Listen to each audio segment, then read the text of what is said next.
Amém, meus irmãos. Então, começando as nossas exposições dos Salmos, né? Vamos começar com o Salmo 1, certo? Cujo título que eu dei para esse sermão é A Vida Piedosa é com a Palavra de Deus. Se queremos ser pessoas piedosas, que têm um relacionamento íntimo com Deus, é indispensável ter a Palavra de Deus em nossa vida, diariamente. Então, a vida piedosa é com a Palavra de Deus, ok? Mas antes, como eu sempre gosto de fazer, vamos ver alguns aspectos do livro dos Salmos, né? Alguns aspectos históricos, culturais, certo? A respeito desse livro. Uma das curiosidades mais interessantes sobre o livro dos Salmos é porque ele possui diversos autores, né? Não foi somente uma pessoa que escreveu os Salmos, mas vários judeus ao longo dos séculos foram escrevendo, israelitas na verdade, né? Ao longo dos séculos, dos anos, foram escrevendo os Salmos. O principal deles é Davi, né? O famoso Davi, que tocava harpa, a gente vê pelas histórias da Bíblia. Ele escreveu 73, mas também tinha Asaf, que escreveu 12. Os filhos de Corá, né? Esse grupo escreveu 11. Enã e Etan, cada um escreveu 1. Salomão e Moisés também escreveram um pouco. E de anônimos, de autores anônimos, nós temos 49 salmos. Então veja, de pessoas bem conhecidas, Moisés, Salomão, Davi. Outros nem tanto, né? Filhos de Corá, Emã e Etan, que é citado ali e outra vez nas escrituras, mas a gente não os conhece em termos de informações históricas sobre eles. E anônimos, de forma que os salmos aqui estão mostrando o louvor comunitário, né? Eu gostei muito de uns estudos que eu estava fazendo a respeito do livro de Salmos, e uma das frases que eu guardei no coração, se eu não me engano, foi do pastor Luiz Saião, é de que, geralmente, a Bíblia, ela nos ensina o que Deus quer nos dizer. Mas o livro de Salmos nos ensina o que nós devemos dizer a Deus, como nós devemos nos portar diante de Deus, como nós podemos orar a Deus. E por isso que eu quis trazer os Salmos para cá, porque essa frase ecoou no meu coração. Salmos nos ensina a orar a Deus. Como é que a gente expressa a nossa adoração, a nossa oração ao Senhor? E aqui a gente vê vários compositores fazendo isso. E isso revela então uma característica interessante sobre o livro dos Salmos. Quando a gente estuda a história da composição do Antigo Testamento, nós percebemos que o livro de Salmos foi compilado em 5 grandes sessões após o exílio babilônico, certo? Quando voltam ali, depois de Daniel, no período ali de Esdra e Neemias, é que esse livro ele é organizado. Como assim? O que tudo indica é que desde Moisés até Davi e posterior, né? Os crentes daquela época, os justos, que eram assim chamados, sempre produziram hinos ou poemas de oração, de adoração ao Senhor. E após o retorno do cativeiro babilônico, ali no ano mais ou menos 500 antes de Cristo, eles compilaram em 5 grandes volumes. Então é como se o livro dos Salmos fossem 5 grandes inários, por assim dizer, né? De uma forma metafórica. Mas a ideia não é que todos os poemas aqui são cânticos em si, alguns são, certo? Mas é a poesia judaica, a poesia israelita registrada e organizada durante esse período. Uma outra questão interessante é a forma como esses livros se comportam, pois ela demonstra o cambiamento entre o lamento e o louvor expressados pelo povo de Israel ao longo da revelação do Antigo Testamento. Como assim? Quando nós vamos ver os salmos, nós vamos ver que há muitos salmos que são de louvor a Deus, outros são de lamento e por aí vai. E é interessante que os primeiros salmos, geralmente a maioria deles, são de lamento e alguns de louvor. Mas conforme a gente vai chegando no final dos salmos, dessa grande lista, né, dessas grandes 5 sessões, nós vamos vendo que passa a ter mais louvores do que lamento. Então é como se fosse um arquétipo poético aí, belo, né, artístico, da organização, mostrando que Deus está transformando os nossos lamentos em adoração. Um outro elemento interessante é que ele possui 5 grandes sessões, e nós percebemos o final de cada uma delas, porque todas elas terminam com a mesma frase: Bendito seja o Senhor, Deus de Israel, de eternidade a eternidade. Amém e amém. Então, por exemplo, o primeiro livro, ele vai do Salmo 1 ao Salmo 41. Então, se a gente caminha lá para o Salmo 41, rapidamente, nós vemos aqui o verso 13 do 41, dizendo: Bendito seja o Senhor, Deus de Israel, de eternidade para a eternidade. Amém e amém. Mesma coisa, se formos para o 72, veja só o que vai dizer no final do 72.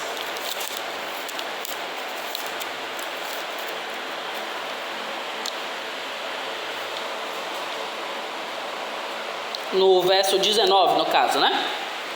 Bendito para sempre o seu glorioso nome, e da sua glória encha toda a terra.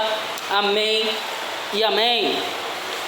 Entende? Sempre voltando a esse louvor, finalizando esse tipo de fórmula, né? Bendito seja o Senhor, Deus de Israel, de eternidade a eternidade. Amém, amém. Finalizando cada um dos livros. Tem algumas variações, mas no geral, essa é a expressão final que aparece. Por fim, a gente vê que o Salmo 1 e 2, eles servem como uma grande introdução a essa coletânea de livros, e os 5 últimos salmos, um retumbante louvor a Deus. São hinos voltados realmente para estar adorando a Deus, finalizando essa obra de compilação dos salmos. E aí então a gente percebe qual o propósito do livro de Salmos. O propósito é o Deus que ouve o nosso lamento e o transformará em louvor. Esse é o nosso Deus. É um Deus que nos ouve as nossas orações, a nossa lamentação, e transforma essas lamentações em louvor, certo? Bem, então, dito isso, a divisão do livro é bem fácil de ser percebida, né? São 5 livros. O primeiro livro vai do Salmo 1 ao 41, o segundo do 42 ao 72, o terceiro do 73 ao 89, o quarto do 90 ao 106 e o quinto do 107 ao 145, sendo que os 5 últimos, né, finalizam então aí os salmos, tá bom? Outra curiosidade, e aí encerrando esse momento e vamos para o texto, é que existem vários tipos de salmos. Os estudiosos vão dividir de várias formas, certo? Eu quis compilar aqui em 7 formas básicas que as escrituras podem ser percebidas ao longo da leitura dos salmos. Uma delas é o lamento individual e comunitário. Outro tipo de salmo é o de ação de graças, de entronização, de peregrinação. Também tem salmos reais, né, de realeza, de sabedoria e imprecatórios, né, que é quando o salmo está com raiva da situação dos inimigos, e aí ele vai fazer um salmo imprecatório, certo? E a gente vai estudá-los também. O de hoje está dentro de sabedoria. O salmo de sabedoria ele tem como propósito estimular em nós os princípios da boa vida, da bem-aventurança. É o que a gente vai estar vendo, inclusive, hoje. Feita essa introdução, vamos então para o Salmo 1, para o primeiro Salmo, né? Onde a gente vai ver sobre que a vida piedosa, a vida com Deus, é com a palavra de Deus. E o primeiro aspecto, esse é um salmo bem curto, que a gente vai ver é que a firmeza e a esperança dos piedosos vem à luz da palavra de Deus, né? É o primeiro aspecto que a gente vê, a firmeza e a esperança dos piedosos. Veja só o que a palavra de Deus diz nos primeiros 3 versos. Salmo 1. Na verdade, o livro de Salmos não possui capítulos, porque cada salmo é um bloco individual, é um poema próprio, né? Então não são capítulos, são salmos. É como se fosse um inário, como eu disse a princípio, né? Embora nem todos fossem cantados. Então o Salmo 1, a partir do verso 1, diz assim: Bem-aventurado é aquele que não anda no conselho dos ímpios, não se detém no caminho dos pecadores, nem se assenta na roda dos escarnecedores. Então, esse salmo ele começa com uma abertura, bem-aventurado. Ele começa a classificar um tipo de pessoa. E a ideia é nos estimularmos a ser assim, pessoas de boa aventurança, que se aventuram bem, que são felizes, que são completas. são bem-aventuradas. E ele começa a classificar como é essa pessoa, como é que é bem-aventurado, como que se é feliz de fato. É sendo uma pessoa que não está no conselho dos ímpios. Essa é uma primeira característica. O bem-aventurado, ele não busca o conhecimento, o conselho, a instrução daqueles que não amam a Deus. Não é assim que ele vai basear a sua forma de viver. Ele também não vai se deter no caminho dos pecadores. Novamente, é reforçando essa mesma ideia. Ele não vai seguir este caminho, não é esse estilo de vida que ele possui. Nem se assenta na roda dos escarnecedores. Também envolvendo agora a questão de comunhão. Então, aquele que é bem-aventurado, ele é alguém que não está envolvido pelos conselhos, pela prática, pela comunhão típica do mundo que é contra Deus. Esse é o primeiro passo para alguém ser bem-aventurado. É ser contrário a isso, é rejeitar esse caminho, esse estilo de vida, esse modo de viver. E aí ele então faz o contraste no verso 2. Pelo contrário, o seu prazer está na lei do Senhor, e na sua lei medita de dia e de noite. E aqui nós vemos vários elementos. Ou seja, o bem-aventurado não é como o ímpio. Essa é a primeira comparação que ele faz. Que segue esses conselhos que são contrários a Deus, que segue um caminho que não é um caminho indicado por Deus, que tem uma comunhão com aqueles que escarnecem. Não, ele é alguém que encontra prazer, deleite, alegria na lei do Senhor. Por lei do Senhor ele está se referindo à palavra de Deus, né? Se a gente for pensar que esse é um dos primeiros salmos a ser escrito, então provavelmente desde a época de Moisés pode ter existido esse salmo, que a gente está se referindo à Torá, os primeiros 5 livros das Escrituras a serem revelados e todos os outros que foram sendo trazidos. Então o prazer dele está na lei do Senhor, em conhecer a palavra de Deus, e na sua lei medita de dia e de noite. E aqui está um grande elemento de importância para nós, a meditação, né? Quando aqui o salmista diz medita na lei do Senhor, ele não está querendo trazer aquela visão mais oriental, em que as pessoas se desligam do mundo, né? E entram numa espécie de transe, desfocando a atenção de tudo e saindo de si, coisas desse tipo.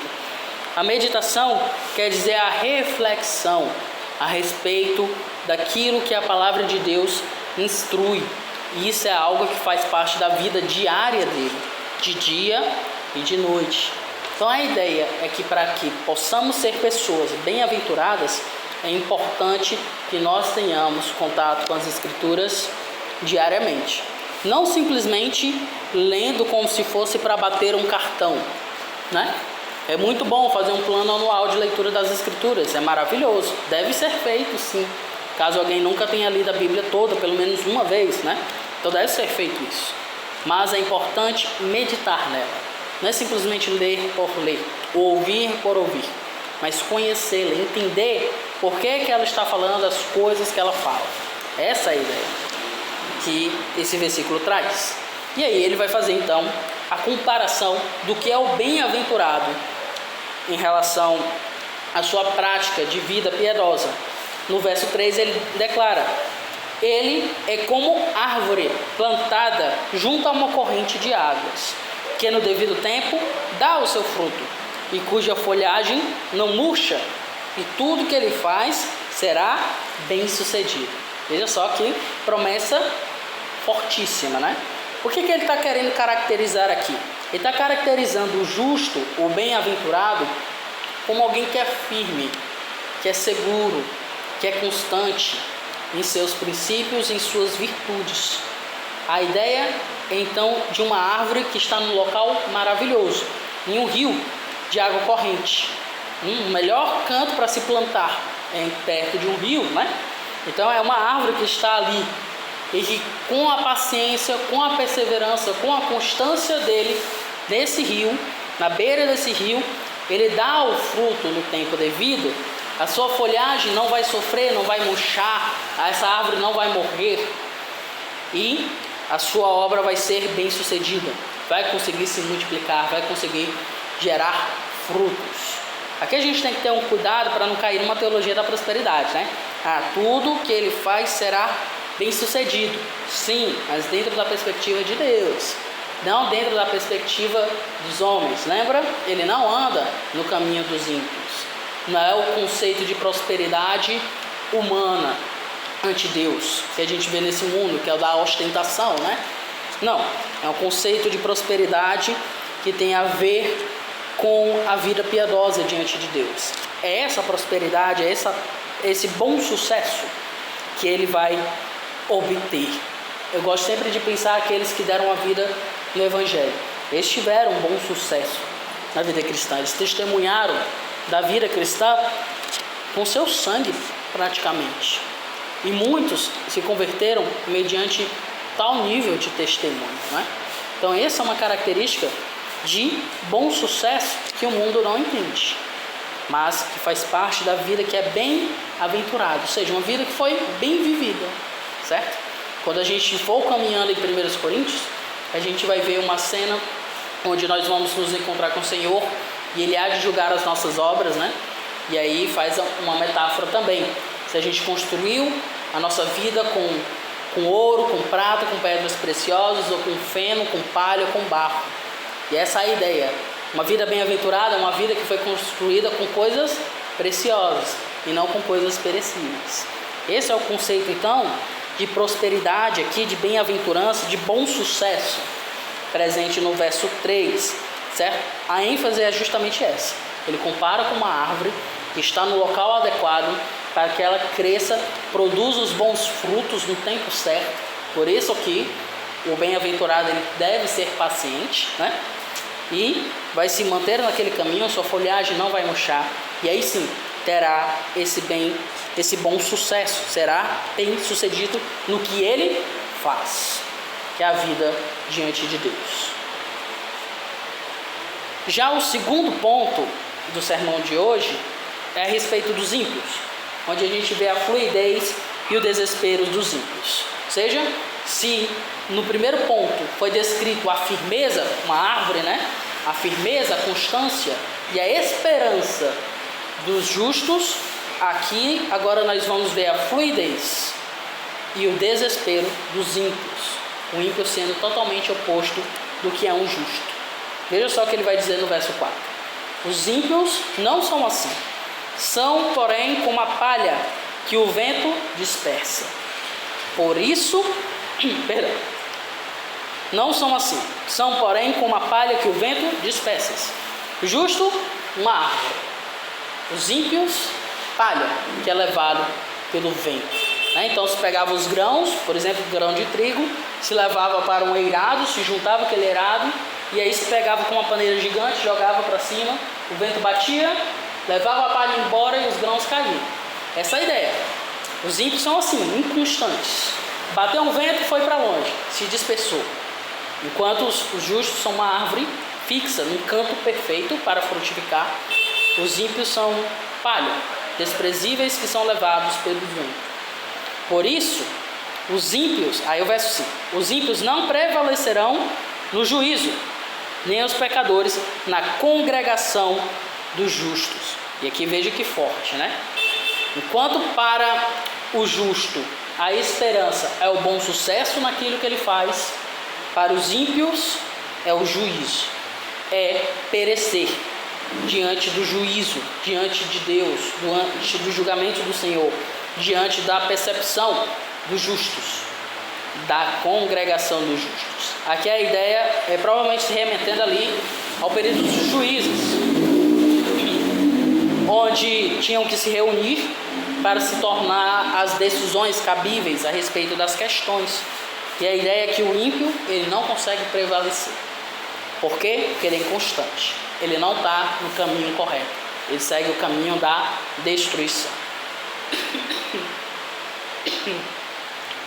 E por fim, verso 6, pois o Senhor conhece o caminho dos justos, mas o caminho dos ímpios perecerá. E esse conhecer tem a ver com comunhão.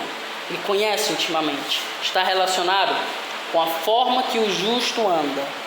mas o caminho dos ímpios significa destruição. Ou seja, enquanto o caminho do justo significa conservação, firmeza, esperança, o caminho do ímpio significa fluidez, dispersão,